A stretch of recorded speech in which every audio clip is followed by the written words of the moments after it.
In the snowy hills of Sweden, former assassin Jack is spending time with his girlfriend Ingrid while trying to keep his old life behind, which Ingrid doesn't know about. One morning, they go out for a walk and find footprints in the snow. Ingrid thinks it may be hunters, but Jack knows better and gets suspicious, so he drags Ingrid into a hiding spot just in time before someone begins shooting at them from the woods. Jack shocks Ingrid by revealing he has a gun and uses it to kill the attacker with one accurate shot. The body falls in front of them and Jack begins searching it while telling Ingrid to go to the house to call the police. As soon as Ingrid turns around though, Jack kills her too because he knows his identity has been compromised. Nearby, there's a car with another assassin waiting for his partner, but Jack finds him and kills too. Afterward, Jack hurries to leave the country and makes his way to Rome, Italy, where he meets with his handler Pavel. Jack explains he was found by the Swedes and that Ingrid had nothing to do with it, but Pavel still believes she could have set him up and reminds Jack he shouldn't make friends in this line of work. Pavel will take care of the people that found Jack, but meanwhile he can't stay in such a big city, so he's made arrangements for Jack to stay in Castelvecchio, a very small town on the map. Using the car Pavel prepared for him, Jack travels to Castelvecchio, but he hates it as soon as he arrives for being so small and boring. Jack decides to turn the car around, throw away the phone Pavel got him, and go to Castel del Monte, a more active town. Here he rents a very humble apartment and adopts the name Edward, but most of the neighbors call him the American. Jack starts a daily routine of exercise, visiting the local cafe, and bringing his camera to natural places because he's pretending to be a photographer. Although he's living a peaceful life now, Jack still keeps an eye out for any danger that may follow him, using binoculars to watch Castelvecchio in case anyone is looking for him. This constant alert means Jack can't help but be startled whenever the neighbor's scooter makes a gunshot-like sound. One morning, Jack's having trouble using a vending machine and is approached by Father Benedetto, who helps him out after Jack says he isn't good with machines. Benedetto asks a bunch of questions to get to know him better and invites him to drink wine at his house later. Jack tries to turn him down but Benedetto reminds him priests see everything. Afterward, Jack uses a payphone to finally call Pavel, who is furious with him for ditching the cell phone. Pavel still offers Jack a job, which would consist of making a custom fit for a fellow assassin, meaning Jack won't have to kill anyone. Jack promises to think about it. In the evening, Jack goes to see Benedetto for that drink. Benedetto is surprised that if Jack is photographing Italy he isn't learning about the country's history. Then he points out it's probably his American nature that makes him think he can escape history and only live in the present. Sometime later, Jack drives to Sulmona, where he does some shopping and watches Matilda from afar. When she sits at a cafe, Jack takes the table next to her and picks up her newspaper when she drops it as a sign he's the gunsmith she's looking for. Matilda gives Jack all the details she needs for her weapon and Jack accepts the job. He also points out there's been a guy watching them, but Matilda swears she's working alone. Later when Jack returns home, he thinks he sees the same guy in town and does his best to avoid him. At night, Jack begins having trouble sleeping, reacting to any noise he hears by taking out his gun. A few days later, Jack goes to the post office to pick up a very special package. It's the pieces he needs to start working on the weapon. The first half of the assembly goes well, but he's going to need some extra things to build a silencer. When night falls, he decides to visit a bawdy house and meets Clara, a call girl that rocks his world. Sometime later, Jack helps Benedetto fix his car when it breaks down in the middle of the road.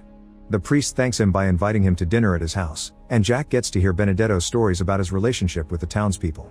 He has a picture of Fabio, the local mechanic, who Benedetto worries about because he's a good man but he may be involved in some illegal things. Jack wonders if Benedetto ever wanted to be anything other than a priest, and Benedetto sarcastically wonders if Jack ever was something other than a photographer. Jack had told him he wasn't good with machines yet he fixed Benedetto's car with ease, not to mention he can tell Jack has more money than a journalist should make, but Jack doesn't raise to the bait. The next day, Jack breaks his car on purpose and takes it to Fabio's garage.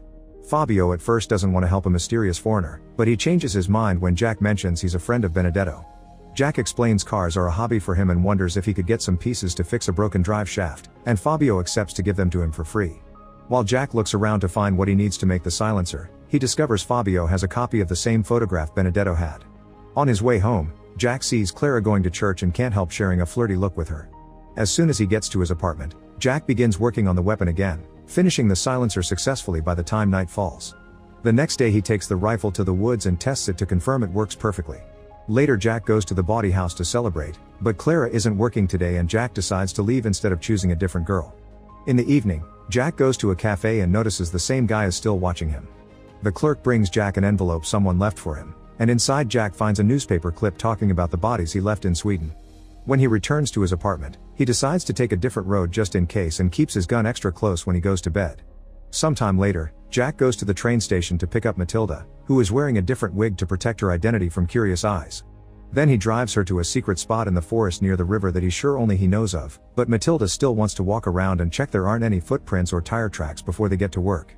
Afterward, Jack puts down a picnic blanket to use as a cover in case the cops investigate the area later and shows Matilda the rifle he's made.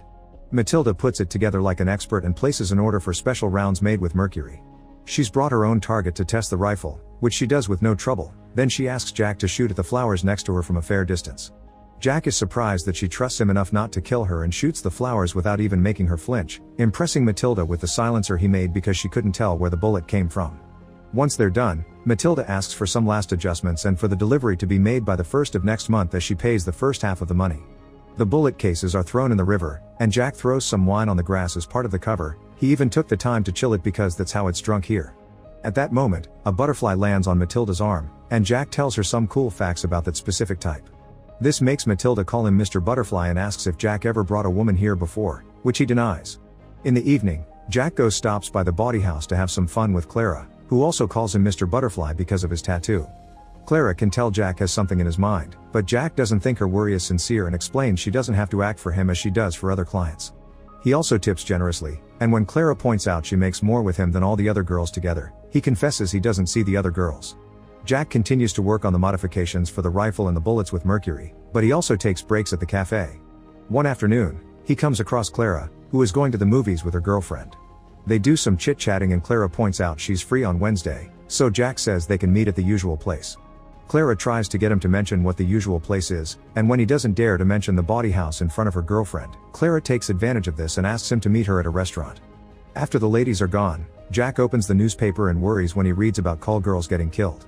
Later that night, Jack is making his way home and notices the usual guy isn't just watching anymore, he's now actually following him. Jack hides in an alley and takes off his shoes while waiting for the guy to pass by, then he starts following him with his gun out. His intention is to kill him, but his plan is interrupted by the sudden arrival of the neighbor on his scooter, alerting the guy of their presence. The assassin immediately reacts by shooting the driver and running away in his car, so Jack takes the keys from the body and uses the scooter to follow him. A chase begins throughout town as Jack tries to kill this man, but he keeps failing his shots. When they make it to the road outside town, Jack finally manages to hit a tire and make the car crash. Then Jack comes closer to kill him by hand and takes away his gun. Afterward, Jack calls Pavel and tells him the Swedes have found him again, but Pavel tells him to stay put and finish the job. Jack wants to know how he's been found and Pavel just responds Jack is losing his edge. That night, Jack has trouble sleeping because the guilt of killing Ingrid keeps haunting his dreams. He decides to go for a walk even if the sun is barely out and bumps into Benedetto, who likes to take morning early walks to thank God for everything and ask him to look after those who are sinners. Jack points out all men are sinners, prompting Benedetto to explain those who seek peace are much sinning in history, and that Jack has done lots of sinning. Benedetto heard about the death that happened nearby last night and wonders if Jack needs confession, but Jack turns him down and taunts him back by confessing he can tell Fabio is Benedetto's secret son. Benedetto admits he made a mistake in the past, but at least he has someone in his life, unlike Jack. In the evening, Jack meets with Clara at the restaurant. He's very impressed by how she handles the waiter when he tries to take the order from Jack instead of Clara because of her gender, and when a flower boy comes by, Jack buys her a flower. Clara protests because the seller thinks they're a couple, but since Jack buys it anyway, she sees it as a good sign. She can tell Jack has some sort of secret, but Jack denies being married, so that's good enough for her. After dinner, they go to Clara's apartment and spend the night together. The next morning while Clara showers, Jack snoops around and finds a gun inside Clara's purse, making him suspicious. Later that day, he finishes the order and buys a suitcase together with a bunch of office supplies to hide the rifle properly. Now that his job is done, he can go out and follow Clara around to make sure she isn't a spy. He does see her with some men, but he can't tell if they're clients or criminals. The following day, Jack calls Pavel and asks for 2 more days before making the drop, which Pavel grants. In the afternoon, Jack takes Clara to the secret spot in the forest for a picnic. As soon as Clara sees the river, she takes off her clothes to go swimming, but Jack doesn't join her. Clara also finds the bullet cases in the water, but she blames them on hunters and Jack just throws them back. While they enjoy the picnic, Clara reaches into her purse, causing Jack to tense and grab his gun to defend himself. It turns out Clara was just grabbing her sunscreen, but his reaction triggers an argument anyway. Clara explains she has a gun to protect herself because there's a killer going after call girls, and Jack accepts to trust that explanation. Then Clara asks him to come with her to the town procession tomorrow, and when Jack says he'll think about it, Clara wonders if they can start going on dates all the time. Jack immediately shuts down the idea, explaining he can't stay forever, prompting Clara to kiss him and beg him to stay. Jack can't stop thinking about Clara's request when he goes home and decides to call Pavel to inform him that after he does the delivery, he's out.